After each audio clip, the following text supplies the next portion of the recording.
Proclamación del Santo Evangelio de Jesucristo según San Juan.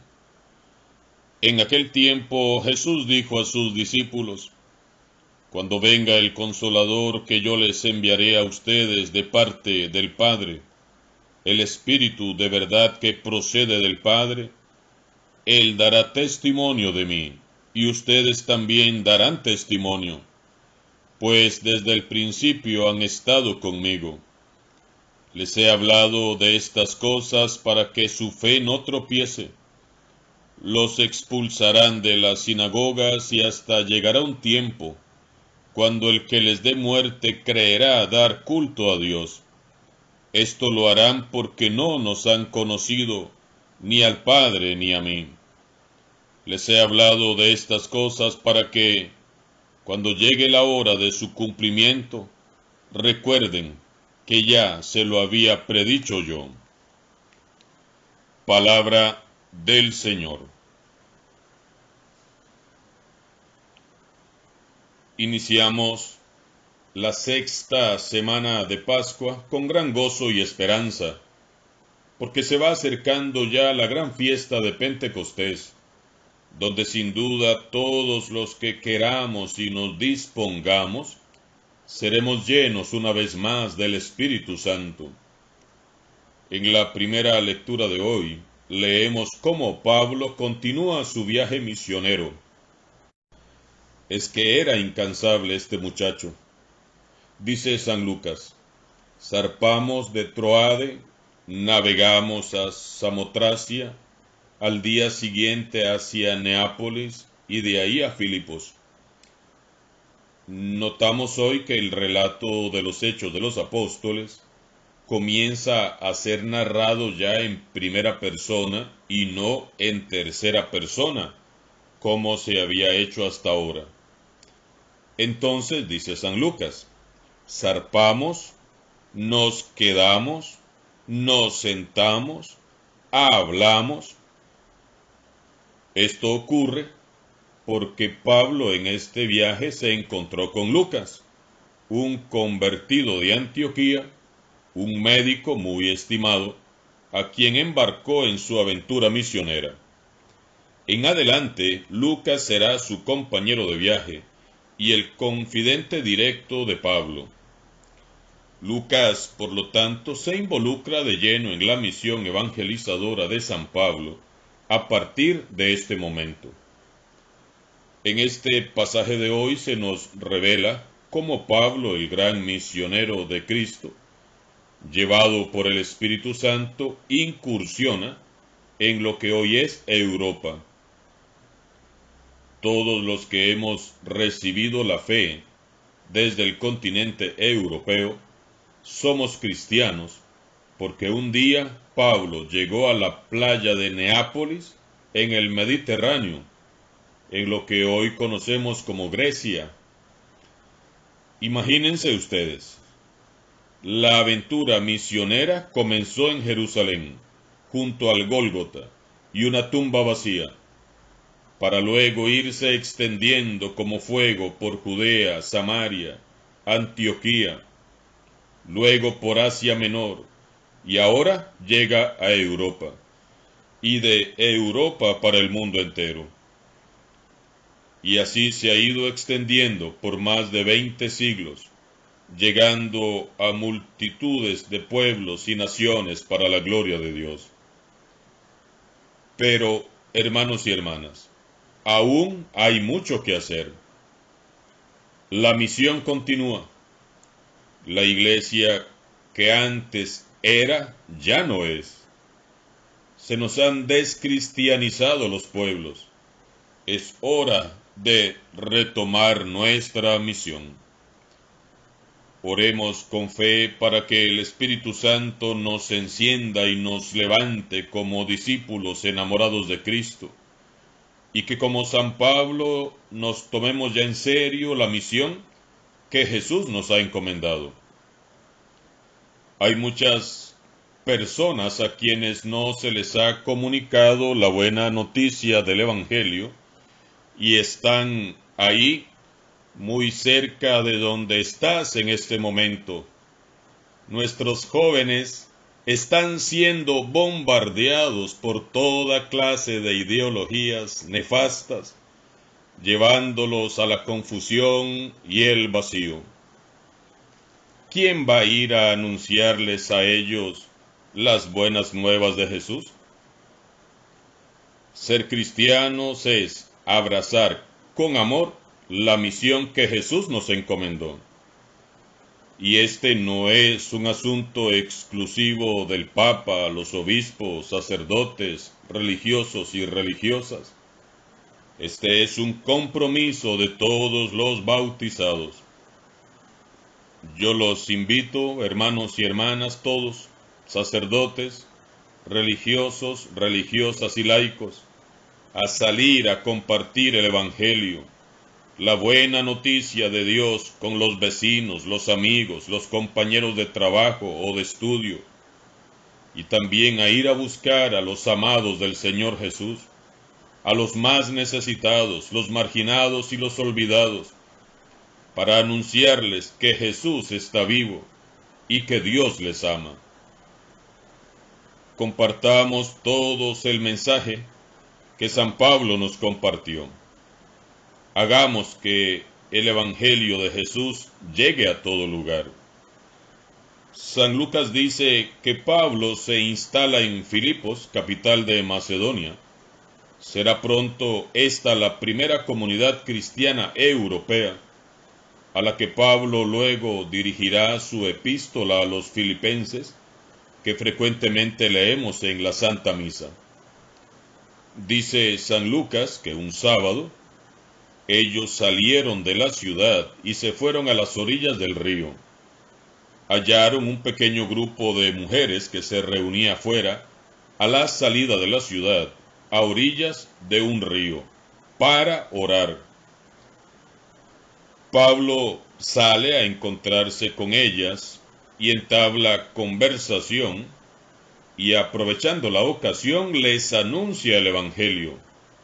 Una de ellas, llamada Lidia, vendedora de púrpura, nos escuchaba.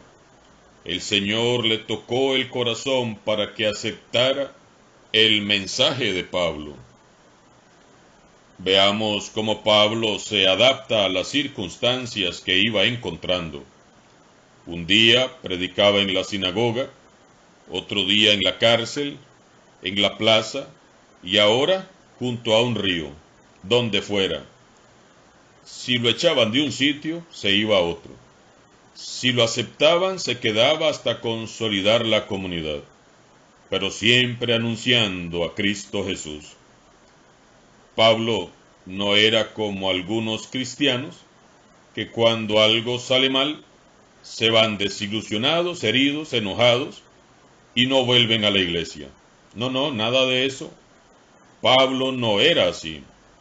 Él simplemente recogía sus cositas, bueno, si es que le daba tiempo, y se marchaba a otro lugar feliz y agradecido con Dios por haber salido con vida, y se iba a evangelizar. Pablo hablaba y predicaba en el nombre de Jesús, pero era Dios quien disponía el corazón de quienes le escuchaban. El Señor le tocó el corazón a Lidia para que aceptara el mensaje de Pablo.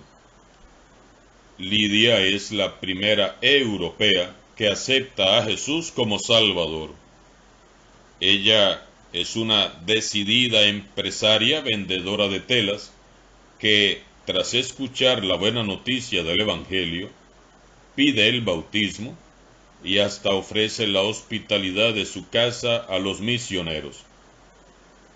Si están convencidos de que mi fe en el Señor es sincera, vengan a hospedarse a mi casa, dice San Lucas, y así nos obligó a aceptar. Pidamos con fe a Jesús que nos toque el corazón, como lo hizo con Lidia, para que nos abramos a la palabra de Dios y seamos transformados por el Espíritu Santo. Solo así seremos completamente renovados. Y en el Evangelio de hoy, Jesús continúa su discurso de despedida. Por un lado, anuncia a sus discípulos el consuelo y fortaleza que traerá a sus vidas el Espíritu Santo. Y por otro lado, les anuncia que por su causa padecerán persecuciones. El Espíritu Santo dará testimonio de mí. Es el Espíritu Santo quien ha hecho que millones de seres humanos a lo largo de los siglos aceptemos su palabra, nos acojamos a la salvación y nos integremos a su iglesia. El Espíritu Santo es quien nos dará la fuerza y la sabiduría, también a nosotros para dar testimonio de Jesús, como lo hicieron los primeros cristianos, y hacer correr la voz del Evangelio en medio de las dificultades y adversidades de este mundo. El Espíritu Santo que hemos recibido no es un espíritu de cobardía, sino de valentía.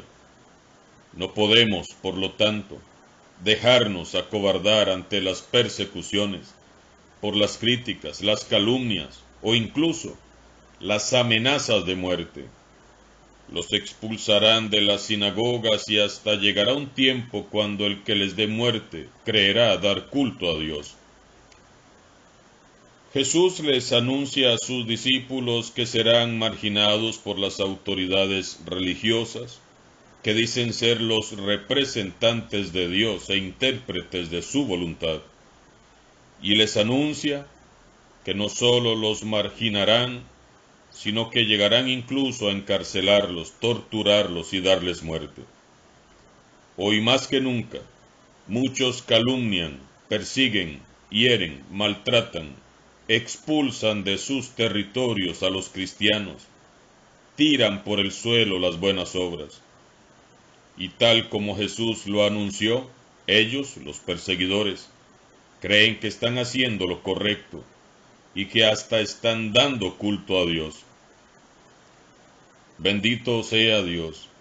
Yo sé que en muchos pueblos del mundo entero hay muchos cristianos, sacerdotes y laicos que han sido marginados, que han sido acallados, calumniados, torturados, maltratados y asesinados por predicar el Evangelio sin miedo, por hablar con la verdad y por denunciar lo que estaba mal, y muchos han sido humillados y expulsados de sus tierras. Bendito sea Dios, porque sé que en Costa Rica también los hay. Hay personas que en silencio y con gran valentía han padecido por causa de Cristo. Y eso quiere decir que en este país el Evangelio sigue dando buenos frutos. Preocupémonos de verdad cuando nadie nos persiga, porque eso quiere decir que como cristianos no estamos haciendo nada. Oremos en este día por todos nuestros hermanos cristianos que padecen la persecución de su cuerpo y en su espíritu, en tantos países donde ser cristiano es un delito penado por la ley: Siria, Irak, China, Corea, Argelia, Pakistán, Filipinas y 50 países más. Muchos hermanos nuestros son encarcelados, torturados, violados y heridos en su cuerpo y en su alma. Muchos pasan hambre y sed y son obligados a trabajar como esclavos. Cientos son asesinados y aún así los que quedan no reniegan de su fe. Oremos y pidamos al Espíritu Santo que los fortalezca a ellos y les respalde en todo momento, para que permanezcan firmes y valientes, y abrazando la cruz de Jesús, puedan llegar al cielo. Y oremos por todos nosotros, que gozamos de muchas más ventajas que ellos, para que ya salgamos de nuestra zona de confort y en el nombre de Jesús, extendamos cada vez más el Evangelio, con la misma pasión, valentía y alegría con que lo hacía San Pablo. Alabado sea Jesucristo, sea por siempre bendito y alabado.